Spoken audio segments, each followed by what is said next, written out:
if we look at immigration trends, we know that Islam is growing pretty quickly in the United States. And it's not because people are converting to Islam in the USA, it's because of the arrival of Muslims from other places around the world.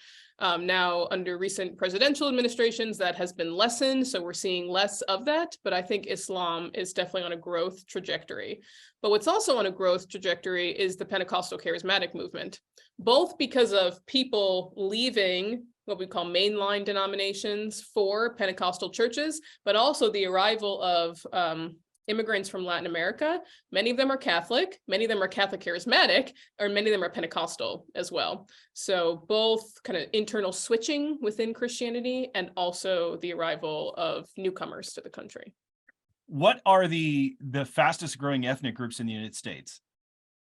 That data I don't know off the top of my head, but I'm going to take an educated guess that it's Latinos. Okay. Sure. Do you know who would be second? No, I'd have to look that up. Okay. I was just curious because I know that we're becoming more diverse as a culture. That's for sure. Absolutely. And yet there's also been a massive decrease of Christianity within the United States specifically. What are we seeing there from a statistic standpoint? Yeah, the USA is an outlier in so many different ways, both good and bad. So the United States is the country with the most Christians in the world today and projected to continue to be the country with the most Christians. But the internal dynamics of Christianity are changing. So how can Christianity be declining in the USA, but still be the country with the most Christians? Well, it's because of immigration from Latin America. Most people in Latin America are Christians. So when they cross the border and they come here, that helps bolster the Christian population in the USA. So that means white Christianity is declining the fastest in the United States, but Latina Christianity, even Black Christianity, Asian Christianity has a much more robust staying power than white Christianity appears to have. And what are the fastest then? I mean, if you're seeing Christianity go down and it still has the world's largest amount of Christians, what's the second largest? Isn't that Brazil or is that Russia? Brazil, because Brazil's grown exponentially. I mean, even in the data that you had the data outlined from 1900 to, or in the early 1900s, forgive me if I get the year wrong. And I was amazed at the flip-flop between Brazil. I mean, Brazil, massive surgence up the chart. You had like the top 10 countries of Christianity, and 9 out of 10 were in the global north, if I remember correctly. And then fast forward, and it was like, whoa! I mean, it was a huge shift. So seeing that trend, what does that mean for the church here in the United States going forward? That's the million-dollar question.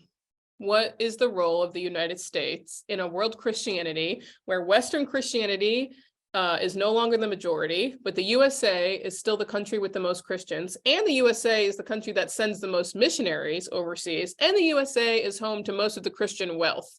Okay, so the USA clearly has a role in the formation of world Christianity in some way, but it can't be what it was. It cannot be the exportation of American culture combined with mission. It cannot be the exportation of American theological trends along with theological education. And so that's what Christians of the Global South are really critiquing and pushing back against. They're like, we don't want to be American Christians in Brazil. We want to be Brazilian Christians in Brazil. We don't want American theology in the Congo. We want Congolese theology in the Congo. And that is a really hard thing for American Christians to understand, frankly, because like anyone else in the world, we're very American-centric. Everyone where they live is kind of centered on themselves. Thai Christians are Thai-centric. Mongolian Christians are Mongol-centric, right? American Christians are American-centric. But we've just had this history in America of imposing our values on other people and expecting other people to go along with them. But in terms of world Christianity, that era is over. We are not to be exposing other people to our values and expecting them to just wholesale adopt them anymore.